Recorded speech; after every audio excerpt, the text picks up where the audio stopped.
వస్తువు కాదండి, ఎవరైనా ఎత్తుకుపోవడం. పవన్ కళ్యాణ్ గారు మీరు ఏం చెప్తారు ఈ మొత్తం వ్యవహారంలో? ఇటు అల్లు అర్జున్ ని ఈ రోజు మళ్ళీ ఇంట్రాగేషన్ కి పోలీసులు పిలిచినటువంటి పరిస్థితి, ఆయన అరెస్ట్ అవుతారా అనేటటువంటి కొన్ని క్వశ్చన్స్ కూడా రైజ్ అవుతున్నాయి. అయితే రాజకీయం చెయ్యొద్దు అంటూ కూడా రేవంత్ రెడ్డి కోరారని కాంగ్రెస్ లీడర్లు చెప్తున్నారు.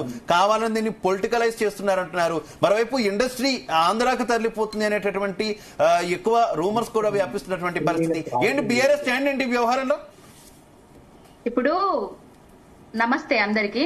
ఇప్పుడు ఏదైతే జరిగిందో ఆ సంఘటన చాలా దురదృష్టకరం, బాధాకరము. రేవతి చనిపోవడం అందరికీ బాధ అనిపించింది, బాధపడ్డము. ఆయన ఐసీయూలు ఉన్నాడు, తొందరగా కోరుకోవాలని కూడా దేవుణ్ణి ప్రార్థిస్తున్నాము. అయితే తెలంగాణ రాష్ట్రంలో కాంగ్రెస్ ప్రభుత్వం వచ్చిన తర్వాత ఎన్నో సమస్యలు ఉన్నాయి. ఆ సమస్యలన్నిటినీ పక్కన పెట్టేసి ఆల్రెడీ గురుకుల విద్యార్థులు 57 మంది విద్యార్థులు మరణించిండ్రు. గురుకుల పాఠశాలల్లో విషాహారం తిని ఆసుపత్రి పాలైతారు. 95 మంది ఆటో డ్రైవర్లు చనిపోయారు. 362 మంది రైతులు ఆత్మహత్యలు చేసుకున్నాడు. 15 మంది కుక్క కాట్లతో చచ్చిపోయినరు. 31 మంది ఆత్మహత్యలు చేసుకున్నారు. సబ్జెక్ట్ మాట్లాడు, ఇష్టం ఉన్నట్టు వేగ్గా మాట్లాడు. నేను ఏం డేటాతో మాట్లాడుతున్నావు?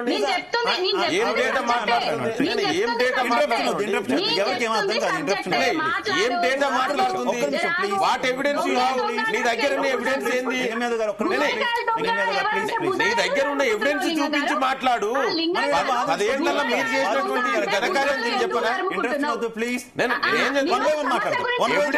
మాట్లాడు, ఎవిడెన్స్ తోటి వేగ్గా మాట్లాడేట్లండి. షో ద ఎవిడెన్స్ కదా, వేగ్గా ఎట్లా మాట్లాడతాం? మీరు కౌంటర్ ఇద్దే కానీ, మీరు కౌంటర్ ఇద్దే కానీ. పవన్ గౌడ్ గారు కంటిన్యూ. తెలంగాణలో కాంగ్రెస్ ప్రభుత్వం వచ్చిన తర్వాత నేతన్నలు ఎంతమంది చనిపోయినరో అంతమంది గురించి నేను మాట్లాడుతున్నా. డైవర్షన్ డైవర్షన్ డైవర్షన్ డైవర్షన్ ఇదే. మీరు సబ్జెక్ట్ లేకపోతే నువ్వు డైవర్షన్ ఇదే చేస్తావు. గ్యారంటీ అమలు చేయక డైవర్షన్ చేస్తున్నారు కదా. మీ 10 ఏళ్లలో చేసినటువంటి ఘనకార్యం నేను చెప్పనా? మీ 10 ఏళ్లలో చేసిన ఘనకార్యం చెప్పనా? నేను ఆవిడ మాట్లాడుతున్నా సబ్జెక్ట్ కన్ఫర్మ్ మాట్లాడు. ఏం మాట్లాడుతున్నారు? ఇస్తారు కదా మీరు కౌంటర్. ఏదైనా ఇష్టం ఉన్నట్టు మాట్లాడితే ఎట్లా? మీరు కౌంటర్ ఇస్తారు కదా. బాధ్యులు అది రేవంత్ రెడ్డి కుటుంబ సభ్యులు అని లెటర్ రాసి మరి ఆత్మహత్య చేసుకున్నాడు. ఇప్పటి వరకు ఎంక్వైరీ జరగలేదు, ఇప్పటి వరకు అరెస్టు జరగలేదు, ఇప్పటి వరకు అసెంబ్లీలో చర్చలు జరగలేదు. ఎందుకు జరుగుతలేవు? తెలంగాణకు చాలా సమస్యలు ఉన్నాయి. కాంగ్రెస్ ప్రభుత్వం అధికారంలోకి వచ్చిన తర్వాత ఆ సమస్యలన్నిటినీ డైవర్ట్ చేయడానికి మానవత్వం రేవంత్ రెడ్డి గారికి బాగా పరిమళించింది, మానవత్వం విరజిల్లింది. మస్తు మేము అప్రిషియేట్ చేస్తున్నాము ఆయన మానవత్వానికి. కానీ 3 గంటల పాటు అల్లు